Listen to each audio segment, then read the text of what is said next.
오늘 말씀은 마가복음 6장 17절에서 29절까지 말씀입니다. 마가복음 6장 17절에서 29절까지 말씀, 하나님 말씀 보겠습니다.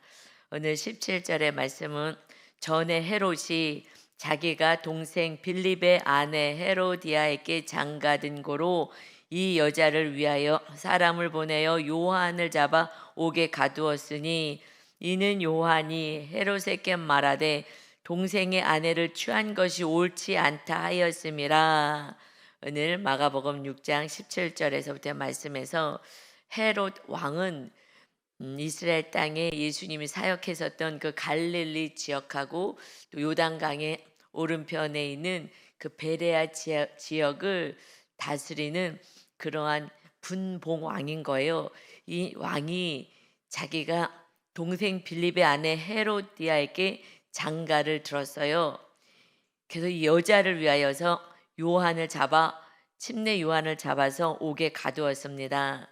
이것은 요한이 헤롯 왕에게 말하되 동생의 아내를 취한 것이 옳지 않다 했기 때문이다 말씀하셔요. 지금 침례 요한은 그 분봉 왕으로 있는 헤롯이 그 동생의 아내를 취하였어요. 그래서 이혼하고 그리고 그 헤로디아를 아내로 맞습니다. 이거는 아주 악한 거죠. 자기 정욕을 이기지 못해서 그렇게 형제에게 악을 행하는 이 모습은 옳지 않은 거죠. 그러고 자기 아내라 이혼하고 아내는 버리고 그렇게 하는 것은 너무나 악한 일이기 때문에 이렇게 하는 것은 옳지 않다라고 한 말을 이제 그것을 듣고 그래서 누구를 위하여 17절에 보니까 이 여자를 위하여 그러니 자기가 사랑하는 이 여인을 위하여서 침례 요한을 옥에다가 가두었다 하고 말씀해요. 우리는 이제 영적으로 육적으로는 나 정욕 때문에 이렇게 악을 행했구나라고 표현을 해요. 근데 우리가 이제 영적으로 말씀을 해석할 때는 우리 삶 속에서 이것을 아내가 우상이구나라고 영적으로는 해석을 해요. 우리는 하나님을 섬겨야 되는데 하나님을 섬기는 것이 방해가 될 때가 있어요. 말씀에 순종이 안 될 때는 그것은 우상 때문에 우상은 그래서 하나님보다 더 사랑하는 대상. 그래서 그의 말을 따르는 거고, 그래서 그를 위하여 살아가요. 그래서 이 여자를 위하여, 그래서 이 여자를 위해서 기쁘게 해주기 위해서 요한까지 옥에 가두는 거예요. 그러니까 하나님의 말씀을 온전히 순종하지 못하게 하는 것은 우리는 우상을 숭배하기 때문이다. 라고 표현해서 오직 하나님을 섬기려고 우리 교회가 이렇게 훈련을 하잖아요. 하나님을 섬겨야 되는데 하나님을 섬기지 못하게 되는 원인은 다른 걸 사랑해서 아내를 사랑하든 자녀를 사랑하든 물질을 사랑하든 그래서 온전히 하나님을 사랑하지 못하게 만들어요. 또는 우리가 의지하는 대상 그래서 의지하는 것 하나님보다 더 의지하거나 더 사랑하는 것을 우상이다.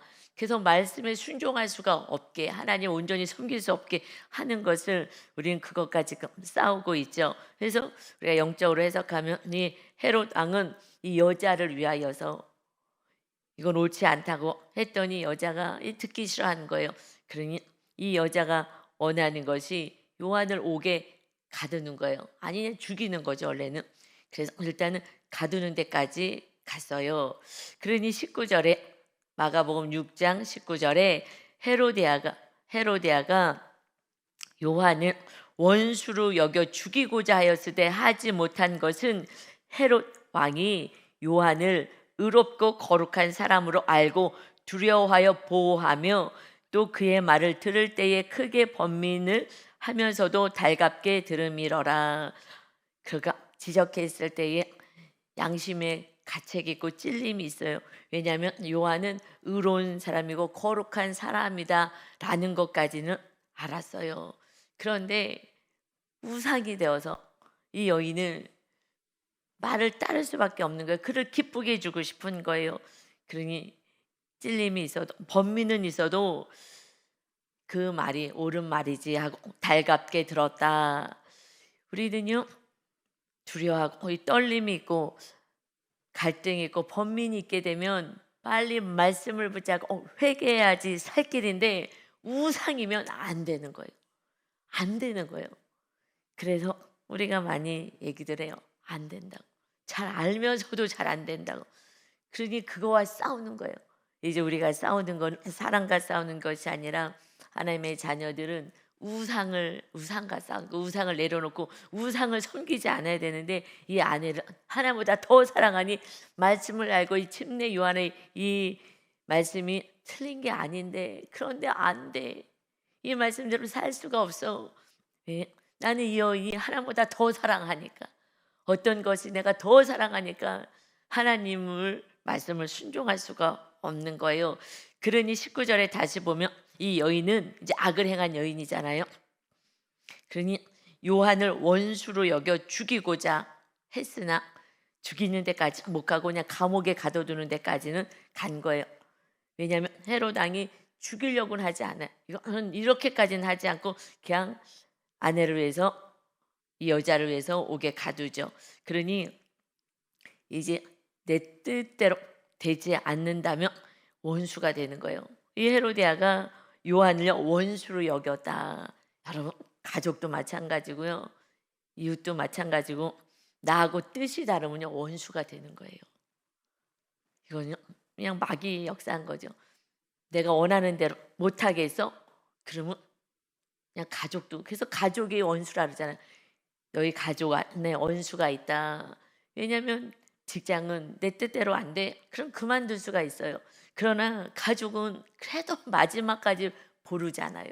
그래도 그냥 견뎌보려고 하다가 그래도 내 말을 안 들어? 그래서 헤어지는 거잖아요. 내 말 안 들어서 헤어지는 거예요. 모든 것이 그래서 이제 원수로 여겼다. 여러분 내 말을 안 들으면 자녀고 배우자고 부모고 형제고 모두가 원수 되는 거예요. 내 말 안 들었어? 그럼 그때부터 이제 화가 나는 거예요. 그러니 헤로디아가 이 침례 요한을 예수님이 오시기를 예비하고 정말 회개하라고 그리고 바르게 살라고 그래서 이 가정 안에도 온전한 질서가 있고 하나님의 축복 안에 거하라고 바로 살라고 회개하라고 이것은 악한 거라고 얘기하면요 다 듣기 싫어하는 거예요. 그래서 원수 되는 거예요. 진리를 전하면 전할수록 원수가 되는 거예요. 그들을 살리려고 우상을 내려놔라 이렇게 하면 안 돼. 그랬더니 원수가 되는 거예요. 여러분 그래서 어떻게 할 수가 없어요. 그래도 우리는 진리를 전하고 전하여야 하는 줄 믿습니다. 다 듣기 싫어해요. 원하는데 그래 이뻐하고 그러면은 그래 하고 싶은 대로 해 알았어 우쭈쭈 해주면 다 좋아하죠. 그런데 그 길은 멸망의 길이잖아요. 그러니 가족들은요 욕을 먹어서라도 내 자녀를 바르게 내 가족을 바르게 이끌려고 하다 보니까 원수가 되어버리는 거예요. 듣기 싫다고. 그래서 가족이 원수다라고 얘기한 건 너무 사랑하니까 진리를 안 전할 수가 없잖아요. 그래서 진리를 전하고 우상을 내려놔야 돼라고 얘기하면 그때부터 이제 화를 내기 시작하는 거예요. 우상 건들면 다 화를 내요. 우리 리더들하고 얘기할 때 우상만 건들면 그때 이제 막 다 싫어해요. 목사님이고 뭐고 막 건면해주는 리더고 다 싫어해요. 우상 건들면. 욕을 먹으면서라도 그래도 나중에 이제 그래도 이제 말씀대로 살게 해야 되기에 이렇게 지금 우상을 건드려 놨더니 지금 감옥에 갇혀 버렸어요. 이제 원수가 되어 버렸어요. 그러니 지금 헤로디아가 눈치만 보고 있어요. 어떻게 저 요한을 죽여버릴까? 죽여버릴까? 여러분 선인이잖아. 예수님이 오실 구원의 길을 여는 정말 광야에서 그렇게 고생하며 오직 회개만 촉구하고 그래서 예수님 오실 길을 준비하는 자. 그래서 회개시키고 많은 사람들이 와서 섬기는 그리고 회개받고 침례받고 회개하고 침례받고 하는 그러한 자를 원수로 여겨요. 그러니 우리가 말씀을 가리키면 가족은요 우리는 끝까지 가족은요 그래도 욕을 먹으면서라도 바른 진리로 이끌어야 되니까 원수 마귀가 완전 원수로 여기고 막 눈을 부릅뜨고 막 얘기도 안 하고 막 화를 내고 이렇게 해요. 이 과정을 잘 이겨내셔야 됩니다. 아니면 거짓 화평 속에 있는 거예요. 내가 우상 숭배하면서, 왜냐하면 그 사람을 사랑하니까 나는 사랑해. 그런데 너 말을 따라가는 거예요. 너 말을. 우리는요, 아브라함처럼 하나님의 말씀을 따라가야 합니다. 그래야 마귀가 떠나가고 우상 숭배가 멈춰져서 하나님의 나라가 내 안에 세워지, 내 안에 계신 주님이 이제 온전한 말씀 안에서 빛을 발해서 가정의 구원을 이루어 가십니다. 그게 빠른 거예요. 우상 숭배하면 광야를 돌아야 되는 거예요. 그래서 이렇게 지금 이런 상황 속에 있어요. 지금 헤로디아가 어떻게 하면 저 원수를, 요한을 죽일까 하고 호시탐탐 노리고 있었어요. 왜냐하면 자기를 잘못했다고 책망하니까 듣기 싫어서. 21절에 마치 기회가 좋은 날이 왔어요. 틈만 노리는 거예요. 원수는요, 건수 하나 잡는 거예요. 아, 이거야. 건수 잡는데 이제 기회가 왔어요. 좋은 날이 왔으니 곧 헤롯이 자기 생일에 대신들과 천부장들과 갈릴리의 귀인들로 더불어 잔치했어요. 거기에 높은 사람들과 같이 자기를 밀어주고 함께하는 귀족들과 함께 잔치에서 생일날 아주 기뻐서 잔치하면서 이제 그들과 함께 그 일대를 통치해야 되는 거기 때문에 잔치를 하면서 기쁜 시간을 가졌어요. 그런데 헤로디아의 딸이 친히 들어와서 춤을 췄어요. 그래서 헤롯과 그와 함께 앉은 자들을 기쁘게 해서 춤을 엄청 잘 췄는 것 같아요. 그러니 왕이 그 소녀에게 이르되 무엇이든지 너가 원하는 것을 내게 구하라, 내가 주리라 하고 곧 또 맹세하기를 무엇이든지 너가 내게 구하면 내가 나라의 절반이라도 주리라 하거든. 왜 이렇게 얘기하는 거예요? 지금 감정이 고조로 올라왔어요. 왜 이렇게 된 거예요? 술 먹어서 그러는 거예요. 막 기분이 좋으니까 마셔라, 막 부어라 하면서 막 술 먹고 막, 그러니까 이성이 조금 마비가 된 거죠. 그러니 그 소녀에게 그냥 춤 하나 이쁘게 췄다, 와 기쁘다 즐겁다. 왜 술 먹으면 기분을 막 업을 시키잖아요. 업을 시켜가지고 그냥 막 감정으로 그냥 자기 이성은 마비되고 감정이 충만하잖아요. 술 취한 거요, 멸망의 지름길인 거예요.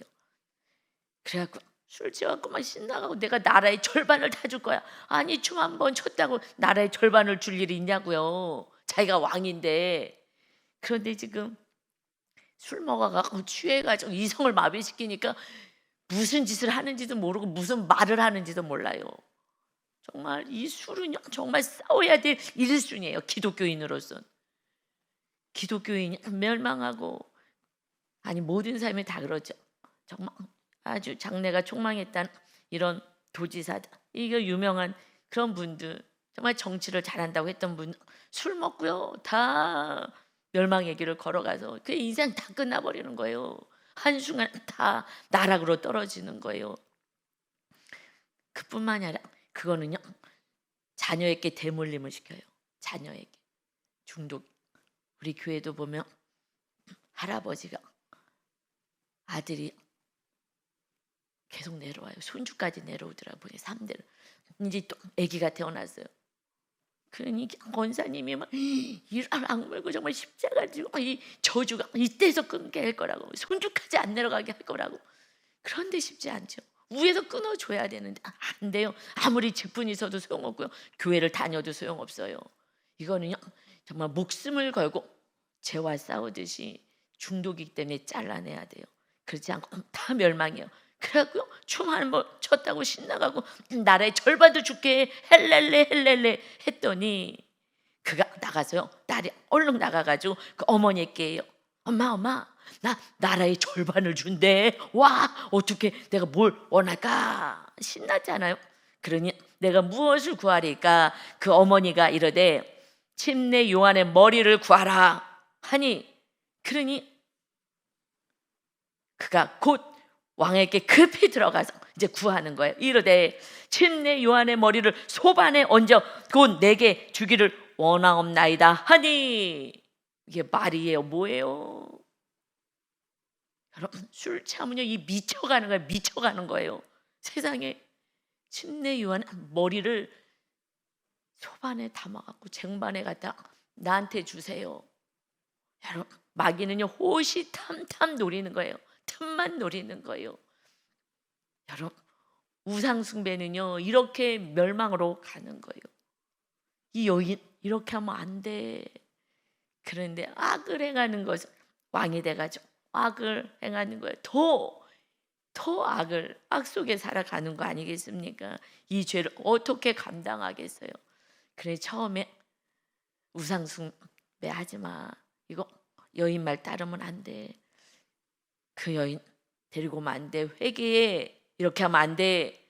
했을 때 빨리 회개해야 되는데 빨리 회개하지 않으면 악은 점점점 커지는 거예요. 그러니 주님이요 이 땅에 오실 수밖에 없죠. 그냥 악으로 가득 찬 온 세상이 얼마나 기가 막히겠어요. 사랑하라는데 사랑하지 않고, 하나님이 창조하신 이 세상에서 하나님도 몰라. 정말 자기밖에 몰라. 이러면서 악을 행하고 우상만 숭배하고 살아가니 하나님의 슬픔이죠. 정말 사랑이셔서 이 세상 다 멸망하고 다시 시작할 수 있는데, 이 더럽고 취약하고 악한 인간들을 다 멸망하고 다시 할 수 있는데 사랑이셔서 또 끝까지 사랑하셔서 아들 예수 독생자를 보내신 거잖아요. 그래서 그 죄값을 치르러 오신 거예요. 우리 죄값을, 이 더럽고 취약한 죄값을 치르러 오신 거예요. 우상 숭배하는데, 하나님이 어디냐고 다른 걸 우상을 숭배하는데, 그리고 하나님 앞에 와서 또 기도를 해달라고. 이거 해주세요, 저거 해주세요. 하나님의 기가 막힌 거예요. 내 우상 잘 되게 해달라고, 내 자녀 잘 되게 해달라고, 내가 하는 거 잘 되게 해달라고, 돈 더 많이 벌게 해달라고, 우상 숭배 더 많이 하게 해달라고 기도하니 응답을 할 수가 있냐고요. 먼저 회개하고 돌이켜서 축복을 받을 만한, 주님을 모실 만한 그릇이 돼야 그때부터 하나님이 우리들의 삶을 정말 선하게 인도해 가십니다. 모든 사건은요 우상 숭배가 첫 번째인 거예요. 이걸 내려놔야 주님을 섬기면서 또 내가 뭘 좀 잘하면 또 교만으로 올라가는 거죠. 그러나 첫 번째는 우상 숭배예요. 그래서 십계명 주실 때 첫 번째가 뭐예요? 내가 너를 인도한 하나님이다. 우상을 숭배하지 말아라. 아무것도 만들어서 그걸 섬기지 마. 우상을 섬기면 3, 4대 가서 완전히 멸망에 이를 것이다. 그러나 오직 하나님을 사랑하고 하나님의 계명을 지키는 자, 계명이 뭐야? 하나님을 사랑하는 자와 계명을 지키는 자, 이웃을 사랑하는 자는 천대의 은혜를 누리고 내가 지키고 돌봐줄 거야. 그런데 하나님을 섬기지 않고 그냥 자기가 좋아하는 거 이거를 쫓아 살아가면서 계속 고통을 당하는 거예요. 우상 숭배는요 고통 당하는 거예요. 자녀가 우상이면 자녀 때문에 고통당하고요, 물질이 우상이면 물질 때문에 고난당해요. 그래서 잘라내게 만들어요. 그리고 하나님을 섬기고 그들은 다 그들을 섬기지 못하도록, 하나님을 섬기면 하나님이 그때부터 다 모든 게 잘 되게, 물질도 필요하면 주시고 모든 것을 다 잘 되게 하시는 이 은혜를 우리가 받아야 합니다. 아멘. 놀라운 진리예요. 그래서 우상만 내려놓으면 그러면 하나님이 임하시니까. 그런데 우상은요 쉽지 않아요. 이건 쉽지 않아요. 이거는 그러니 우리가 정말 정신을 바짝 차리고 정말 주님을 더 사랑하려고, 내가 누구 말을 따르고 있는지, 내가 정말 주님을 더 사랑하는지, 누굴 더 사랑하는지. 여러분, 제가 박 목사님은 존경하잖아요. 그런데 그분의 말씀 가운데 제가 크게 두 가지 때문에 존경을 하는 거예요. 물질 30억이 재벌집에 장가 가시고 또 뭐 의사 선생님이기도 했지만, 이거를 주님이 그 부자 청년이 와서 어떻게 구원받습니까? 너가 나를 따라오려면 이거 다 가난한 자에게 나눠주고 나를 따르라. 30억이에요. 이상된 그 돈을 다 팔아서 다 가난한 자에게, 하나님에게 온전히 올려드리고 그러고 따랐잖아요. 그런데 내가 과연 이렇게 할 수 있을까? 주님이 너에게 있는 30억이 있는데 이거, 그래서 회를 먹고 싶으면 일본에 가서 회를 먹고 올 정도로 그러고 살았대요. 예수님 믿기 전에는. 예수님 부모님 할아버지 그 일대는 다 목사님이시래요. 뭐 친척이 다 일대가 목사님인데, 그런데 목사님 같은 분이 안 보인 거예요. 말씀대로 사는 분이 안 계신 거예요. 교회 가면 날마다 교회 안에서 막 패가 갈려서 싸우고 하나님이 없구나. 그다음 이제 심장이 먹게 된 사망 선고 듣고 나서 하나님 치료해 주시고 나서 이제 주의 길을 걷게 됐잖아요. 죽었다 살아나서. 그래서 사실은요, 목숨이 죽었다 살아났기 때문에 30억을 다 버릴 수 있어요. 나는 죽었거든. 살 수 없다고. 심장이 멎었는데 하나님이 친히 치료해 주셨기 때문에 이건 아무것도 아닌 거예요. 그전에 벌벌벌 떨어도 죽음 앞에서는 나는 죽은 자였기 때문에, 그래서 말씀대로, 그래서 하나님이 죽이고 시작하시는 거예요, 그분은. 그래서 그러고 나서 제가 해서 존경하는 것은 물질, 우상 내려놓은 거예요. 물질 우상 내려놓고 그분도 100만 원 받는다고 하시더라고요. 물론 뭐 그분 지금은 뭐 워낙 유명하셔가지고, 그런데 하여튼 교회에서는 100만 원 받는다고. 그는 몸부림인 거예요. 제가 알잖아요. 몸부림 치는 거예요. 내가 돈을 사랑하지 않을 거야. 그리고 두 번째 제가 존경하는 건요, 자녀가 뚜렛이라는 이런 장애가 있어요. 불안. 그 부부가 이혼했잖아요. 그때 얼마나 아이가 불안하겠어요. 아이가요, 불안 때문에 오는 이런 뚜렛 장애, 틱 장애, 이렇게 틱 장애가 불안할 때 더 심해지는데, 그런 상황에서 아빠가 애랑 둘이 살고 있었는데, 어린 애기 데리고 그리고 살고 있었는데, 주님이 이제 주님 앞에 제자로 쓰임 받아야 되겠다 했을 때 하나님 앞에 약속했대요. 나는 주님을 최고로 사랑할 거예요. 내 자녀를 하나님 머리 위에 두지 않겠습니다. 우리가 제일 힘든 것이 자녀 우상, 물질 우상이잖아요. 그래도 뭐 배우자도 있다 하더라도 그래도 자녀, 그다음에 물질이잖아요. 그런데 이거를 내려놓고 사역을 시작한 거예요. 물론 사형 선고 받고 하나님이 살려주신 은혜가 있고, 정말 하나님이 살아계시구나. 이걸 정확히 예수님을 만나고 나서, 그러고 나서 이 두 가지를 내려놨는데, 이 아이를 가방을 싸니까 아빠 어디가? 아빠 어디 갈 거야. 그런데 이 가방을 싸가지고, 물론 이제 아내한테 애 데려가라고 했겠죠. 나는 이제 떠날 거라고. 그러고선 나가는데 이 가방을 들고 애기가 막 쫓아오면서 아빠 어디가 울면서, 내가 이거, 왜냐면 자꾸 이렇게 뭐 소리를 내든지 막 이렇게 얼굴을 찡그리든지 하는 이런 병이잖아요. 이렇게 반복적으로 하는. 그러니 불안함 더 하거든요. 아빠 나 이것 때문에 그래. 나 이거 안 할게. 나 안 할게. 그러면서 더 하는 거잖아요. 막 소리 내면 뭐 그러면서 뭐 얘가 불안하니까 막 그렇게 행동을 하는데, 그냥 막 뛰어가서 골목에서 숨어가지고 막 뛰어가가지고 애를 띄워놓고, 그리고 오랫동안 못 보고. 근데 지금은 아이가 이제 다 성인이 돼서 다 커가지고 아버님 존경해요. 아버님 사랑해요. 그렇지 않았으면 이렇게 하나님의 말씀에 순종할 수 없어요. 이게 부모가 돼 보세요. 자녀를 내려놓고, 그 눈에 넣어도 아프지 않을 자녀를 내려놓고 주님을 더 말씀 안에 살려고 몸부림친다는 건요, 이것이 목사님이든 성도님이든 이거는요, 해보지 않고는요 눈에서 얼마나 피눈물이 나는지 몰라요. 자녀도 얼마나 오해가 있겠어요. 그래서 그 자녀가 아버지 떠났어요. 나를 버리고 갔다고. 그래서 한동안 못 봤는데 그 안에서 늘 피눈물이 나면서 기다리는 거예요. 그래도 하나님이 어느 날 만나게 하시겠지.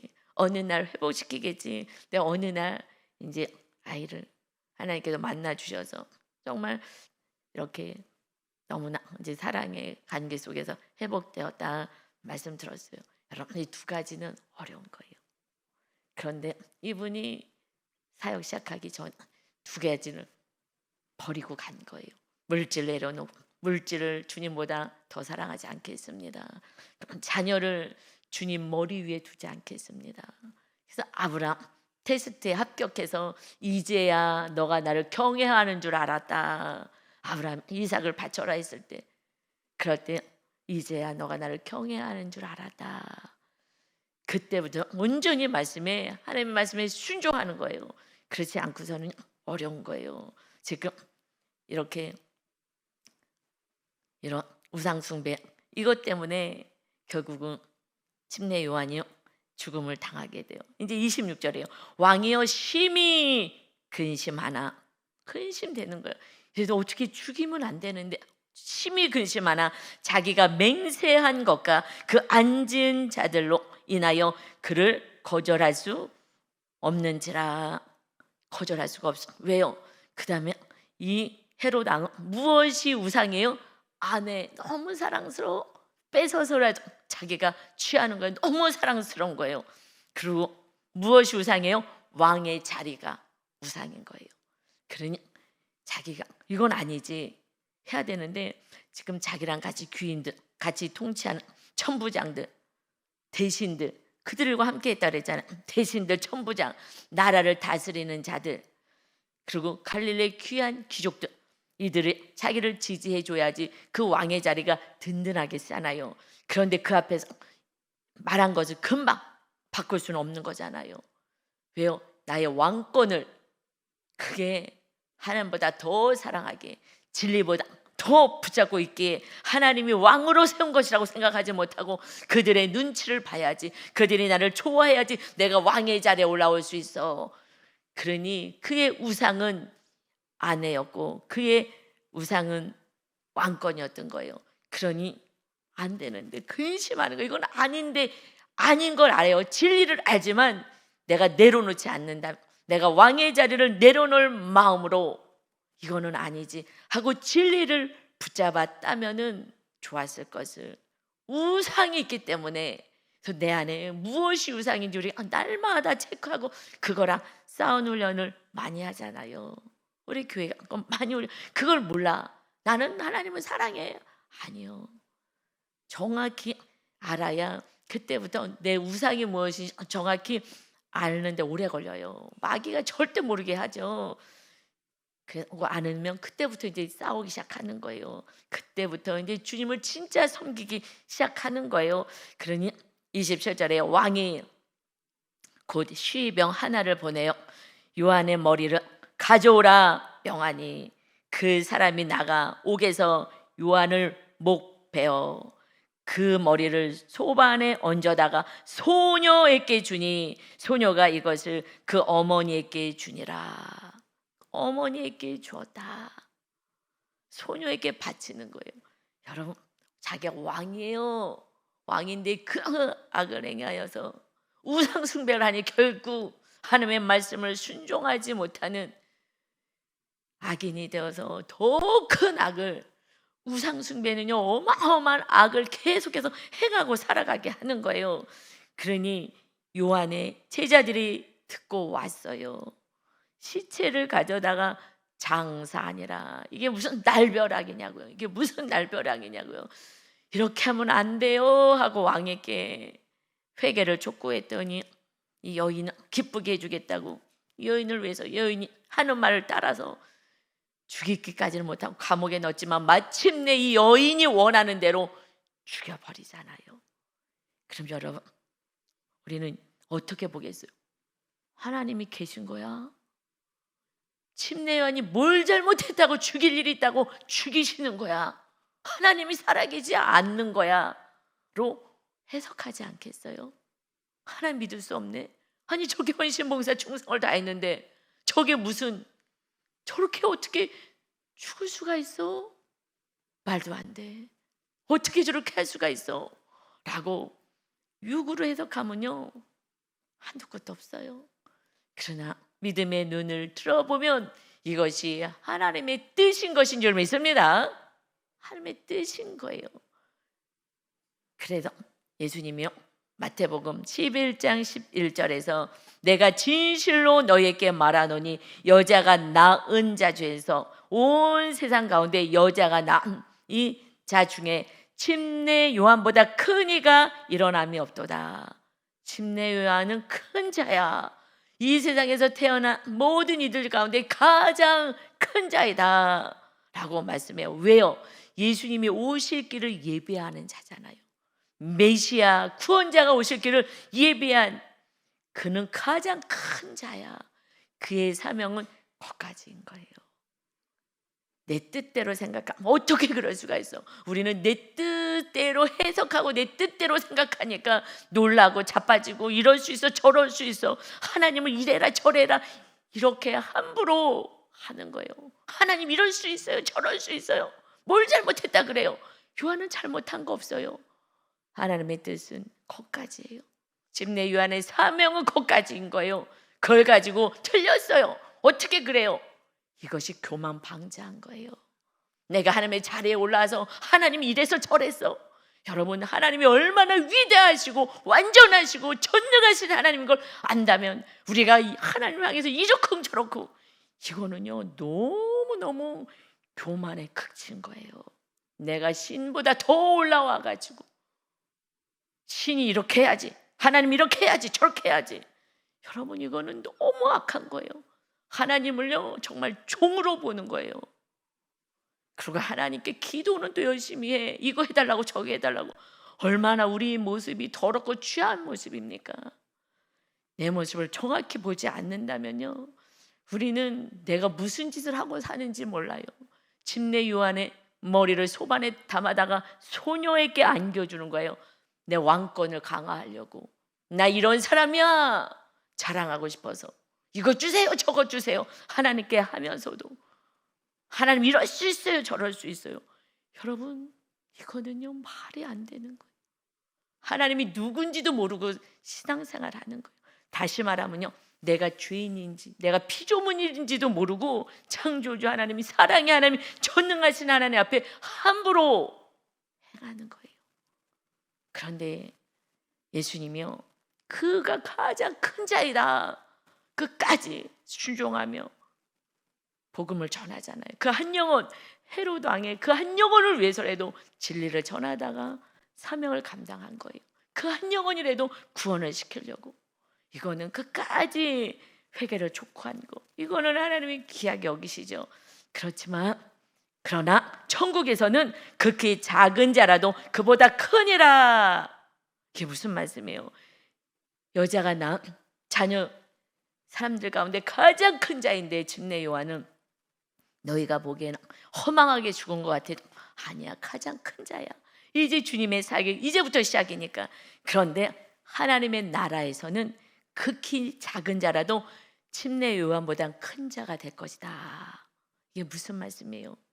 침례 요한은요 예수님이 오시기를 준비한 마지막 예언의 이사야서 40장 3절에 예언의 말씀이 성취된 마지막 선지자로 오셨어요. 끝까지 사명을 감당했어요. 마지막 순간까지 회개를 촉구하며 그 사형장의 이슬로 사라졌어요.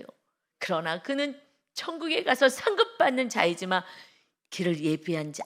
그러나 우리는 회개하여서 주님을 모신 자가 우리가 가장 작은 자라도 큰 자, 침례 요한보다는 큰 자의 은혜를 누리는 것이다. 할렐루야. 우리는 존귀한 자인 거예요.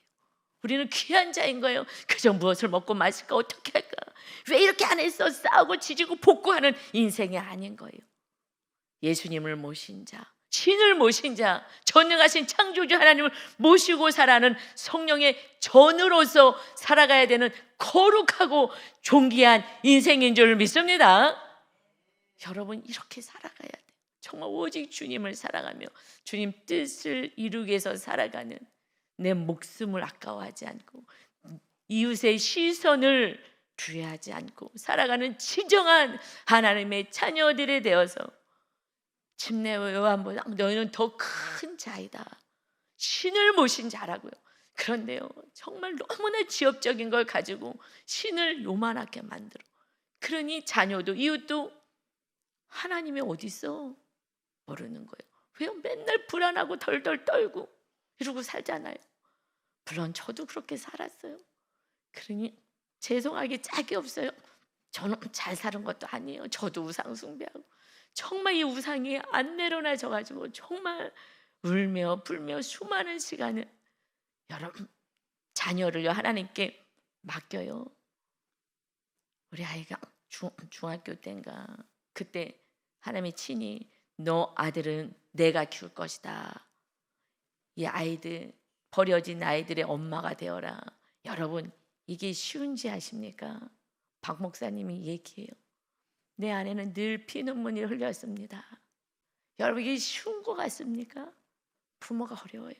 피눈물 나는 거예요. 그래도 마음에 두고 그러고 아이들을 돌보는 거예요. 주님이 그렇게 하라니까. 그것이 우리가 다 그렇게 살아가야 되는 거예요. 그래 온전히 하나님의 말씀에 순종하고 살아갈 수 있는 침례 요한처럼 또 이 시대에 그렇게 살아가는, 그러니 그분에게 성경 너는 가르칠 필요 없어. 백날 천날 가르쳐도 듣지 않아. 네가 그냥 살았던 얘기해. 그렇게 안 살아. 그래서 그분이 분 강사로 그가 살았던 이야기를 전하는 거예요. 그럼 또 말씀도 몰라가지고 자기가 산 얘기 이제 다 안다. 듣기 싫다고. 듣기 싫은 사람 안 들어도 돼요. 저 같은 사람은 들어요. 가끔 과거에 회개하고 정말 부끄럽고. 여러분, 그래서 그분이 정확히 물질하고 자녀 우상을, 그게 제일 어려운 걸 내려놨기에 오직 주님 말씀에 순종하는 거예요. 그러니 우리가요 이 두 가지, 뭐 여러 가지 우상들이 있지만 제일 심한 것은 강력하게 두 가지니까 내려놓고 정말 말씀에 순종하는 침례 요한처럼, 아니 그보다 더 큰 자가 우리가 되었으니 이제 주님을 온전히 모시고 주님 말씀에 가자 그럼 가고 앉자 그럼 앉고 하라 그럼 하고 하며 살아가는 이웃의 구원을 위하여 하나님께 영광을 돌려드리는 그런 멋진 인생이 되시기를 예수님의 이름으로 축원합니다. 아멘. 아버지 감사합니다. 아버지, 세상 사람들은 침례 요한을 향하여서 아버지 허망하게 죽었다 말할 수 있겠으나 우리 주님은 여자가 낳은 자 중에 가장 큰 자이다. 끝까지 죽기까지 순종하여 말씀에 순종하는 이 침례 요한인처럼 아버지 하나님, 세상의 권세, 영광, 부귀 이것이 아니라 광야에서 외치는 자의 소리로 살아가는 정말 가장 겸손한 자의 삶을 살았습니다. 아버지 하나님, 정말 가장 큰 자이다. 내가 사랑하는 자이다.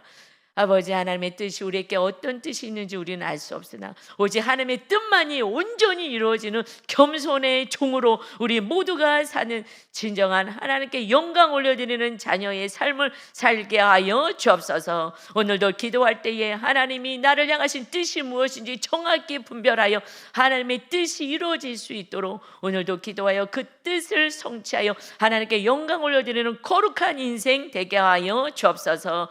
두려워하지 말고 놀라지 말아라 말씀하십니다. 우리들의 모든 길을 인도하실 주님께 모든 삶을 의탁합니다.